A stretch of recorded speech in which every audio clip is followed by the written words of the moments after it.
সেনাপ্রধান জেনারেল ওয়াকারুজ্জামান বলেছেন, দেশে ৩০টি সংখ্যালঘু সংক্রান্ত অরাজকতার খবর পাওয়া গেছে। এরকম একটি ঘটনাও প্রত্যাশিত নয়। অপরাধীদের শাস্তির আওতায় আনতে কাজ চলছে। আজ মঙ্গলবার ১৩ই আগস্ট বিকেলে রাজশাহী সেনানিবাসে সংবাদ ব্রিফিংয়ে সেনাপ্রধান এসব কথা বলেন। এর আগে তিনি রাজশাহীর প্রশাসন, পুলিশ, বিজিবি, র্যাব ও আনসারের ঊর্ধ্বতন কর্মকর্তাদের সঙ্গে বৈঠক করেন। সেনাপ্রধান ওয়াকার বলেন, আইন শৃঙ্খলা পরিস্থিতি এখন নিয়ন্ত্রণে, তবে পুলিশ ট্রমার মধ্যে রয়েছে।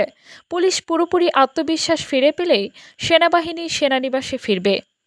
বিগত সরকারের মন্ত্রিসভার কিছু সদস্যকে সেনা হেফাজতে নেওয়ার ব্যাপারে এক প্রশ্নের জবাবে ওয়াকারুজ্জামান বলেন, তাদের নিরাপত্তার কারণেই এটি করা হয়েছে।